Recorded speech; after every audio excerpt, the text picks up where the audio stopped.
Breaking news po mga kababayan, Attorney Kaufman, merong pasabog na balita. Tatay Digong sobrang saya, makakalaya na daw.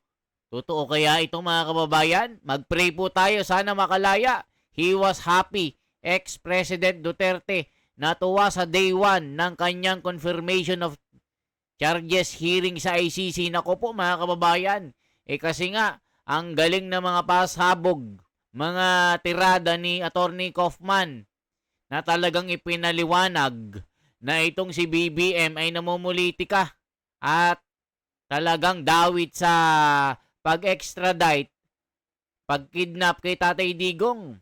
Meron pang inilahad si Attorney Kaufman na talagang may usapan sa telepono, hindi lang na-disclose sa media. So ngayon mga kababayan, ito po ang sinabi ni Attorney Kaufman. Pakinggan po natin. Magandang balita ito. At sabi din ni Robin Padilla, umaasa na talagang makalaya si Tatay Digong. Makakalusot dito sa ICC ito. Grabe talaga. Morning. How was the first day of the hearing? Well, the first day of the hearing was opening speeches, so everyone said what they had to say. Today we're getting down to the nitty-gritty, examining the evidence. The defence won't be speaking today, it will be totally prosecution. In the afternoon, I think the victims will start making their presentation, and we will start on Thursday, because at the present moment in time, the schedule is that there is a day off on Wednesday. This obviously was in anticipation of the possibility that the former president could actually attend the hearing. Now that's not the case. It will give us an extra day to prepare our submissions, which will start on Thursday and conclude on Friday. And on Friday, there will also be the closing submissions and the yearly review of the former president's detention. This is Angela from News 5 and One News. Yes. What do you have to say to those saying that you involving or mentioning President Bongbong Marcos in your opening statement yesterday is irrelevant to the case? Certainly not irrelevant. Why do you say so? It's certainly not irrelevant because we have alleged, as you heard yesterday in the opening submissions, that President Bongbong Marcos is behind this whole escapade, the funneling of witnesses to the International Criminal Court. I'm not entitled to go into details because there are protective measures on this case, but he knows jolly well who was doing his dirty work for him. Attorney Kaufman, a lot were asking, where were you actually addressing your opening statement? Is it to the ICC or who's your audience in your opening statement? My They were audience, saying it's for as in all of the these Philippines. cases, my audience is principally the judges of the International Criminal Court. I'm not making a political speech, but because of the nature of the case and the nature of all the cases at the International Criminal Court, there is, by their very nature, a political element to it. They were saying it was actually an appeal to emotional speech, but you did not actually. Well, of course, it's the address appeal to any emotion concern. speech. They've taken the most popular president in the history of the Philippines. They've extrajudicially renditioned him. I'm talking about the constitution, the law of the Philippines, to a non-Filipino court, and he's standing trial here. It was just the first day, but the prosecution is already confident that's going to be a confirmation and that you would proceed to the trial. Well, we'll see what happens. We haven't made our case yet. Is there more questions? Yeah, on the issue on hyperbole or taken out of context words of former President Digong Duterte, victims are saying they're sad and disappointed, and they feel that the lives of their kin or their family is not a joke. I didn't say it was a joke. I grieve the loss of life wherever it may occur, and so does the former president. But you talked about emotive speeches. Who really was making the emotive speeches yesterday? Sir, how will you appeal now on the question of the jurisdiction effect now that, the hearing of the confirmation of charges is involving? Well, we're waiting for the judgment on the challenge to the jurisdiction of the court. We expected it to be rendered before the hearing on the confirmation of the charges. It wasn't, but then, as I've told you in previous interviews, it's not my position to tell the judges how to order their diary. Were you able to talk to former President Duterte after the opening statement yesterday? Yes, we were. The whole defence team spoke to him, and we gave him a rundown and a briefing of what was said, and he was happy. What was his reaction? Yes. He was happy. What did he say, Attorney Nick? That he was happy. Just that? Just that. That's the... I'm not going to go into exactly what was said between us. There is a certain concept called attorney-client privilege, but I can assure you that he's extremely happy with the way things are going at the present moment in time. Was he able to monitor, Attorney Nick? Did he No. watch it? No. No. You just informed him the development and what happened in the I think first he day. made his view clear with respect to the proceedings in his waiver. All right. Ayan mga kababayan ko, masayang masaya ang naging day 1 ni Tatay Digong.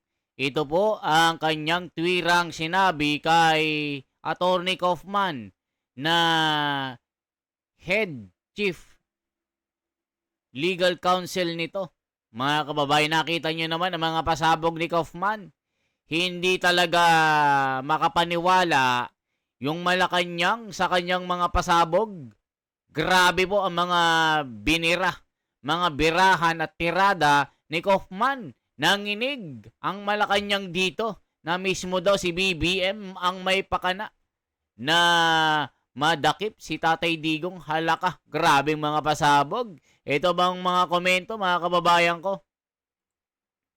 I pray that PRRD will come home soon. O kita nyo, marami talagang naniniwala na si Tatay Digong ay uuwi. Sabi naman ni Trillanes, denies receiving $2 million from Saldico for the ICC drug war. Grabe mga kababayan ko. Drug war investigation. Let's see how you prove the court how BBM is the mastermind. Halaka. Kaufman knows his job inside and outside. He will do it in a professional manner. Bravo, bravo, bravo. Grabe, talagang galing ni Kaufman. Duterte forever. Thank you, Attorney Kaufman. You're the brightest lawyer in the world. Palakas loob si Kaufman. Sige, paasahin mo mga DDS, mga tangalista ito. Huwag kayong maniniwala pag may tangalista dito. Mga DDS laban lang hanggang kayo mga tanga. Kayo mga tanga. Mga tangalista kayo. Kayo mga tanga. Huwag kayong mandamay. Bilyones na kinita ni Attorney Kaufman, mga tanga ito. Huwag kayong maniniwala dito mga kababayan. Umiiyak na si Attorney Conti dito. Manalo si BBM sa mga lumantad na ex-Marines. Naku po, paano yan? Mga lumantad na Marines, nag-iiyakan na ang mga taga-Malacanang. God is good. Good is spirit. Nothing is good and spiritual about that stupid God. Allah ka. Only Kaufman is in good spirit with his good bank accounts. Mga tangalista. Huwag kayong maniniwala sa mga tangalista. Walang ibang panani kundi si Kaufman. Paldo ang bulsa. Mga tangalista ito. Siyempre, abogado yun. Mga bobo ba kayo? Sabi ng mga naniniwala kay Kaufman.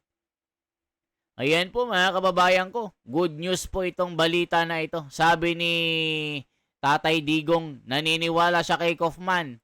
Grabeng pasabog po ng mga Marines, mga kababayan si Trillanes naninilikado mga kababayan sapagkat nakatanggap daw umano ito ng 2 million. Ayan mga kababayan, kita nyo po. May 2 million po dito. Ayan Trillanes hahabulin umano ang mga ex-Marines. Galit na si Trillanes na nagsabing tumanggap siya ng $2 million kay Saldico. Maghahain ng cyber libel cases laban kina, ayan mga kababayan, kina Mike Defensor, Levy Baligod, Jason at sa 18 sundalo at sa lahat ng nagpapakalat ng malinaw na kasinungalingang ito. Halaka mga kababayan ko. Galit na si Trillanes. Ano bang sabi mga kababayan? Ito 2 million para sa ICC. Grupo ng mga ex-Marines, itinuro si Attorney Trillanes dito. Halaka. Grabeng mga komento dito. Ito gumagawa talaga ng paraan ng company Duterte para maisalba. Tanong lang saan kumukuha ng bilyon pera pambayad sa mga abogado. Sa tingin nyo walang pera mga Duterte? Mga kababayan, meron yan syempre. Mga naipon nila sa mga sahod nila. Ay, Diyos ko naman. Alam nga namang walang pera pang bayad sa abogado, mga kupal na tangalista to Gamitin sana ebidensya sa ICC na kasabot prosecutor at pwede ituro ang mga marine na ito kung sino sila. $2 million para sa ICC, bukod pa ang allowance, bukod pa rin ang kay Trililing. Nako po mga kababayan ko. Kaya pala hindi tayo nagkamali sa ating batas, Diyos talagang mananaig. Kailan ba naging close si Trillanes sa Marcos? Halaka. Kailan pa makasuhan itong si Trillanes? May ebidensya na, siya pa may ganang mag-file ng kaso. Mangunguna na naman siya mag-file ng kaso kahit may ebidensya against him. Halaka. Grabe, si Trillanes pa ang magaling magkaso. Grabe ito, mga kababayan. Kaya, anong masasabi nyo dito, mga kababayan? Tatay Digong, posible talaga na makalaya. Makakauwi na ng Pilipinas. Masayang masaya sa unang araw ng kanyang pagdinig sa kaso niya dito sa ACC. So ngayon, mga kababayan, itong 18 na Marines na ito, may pasabog kay Trillanes. Tumanggap di umano allegedly ng $2 million para pambayad sa mga ICC investigators tungkol po sa war on drugs si Tatay Digong. So yan po, anong masasabi nyo dito? For transparency, for a better democracy, mabuhay po. Isang like, isang share at isang subscribe. Salamat po mga kababayan.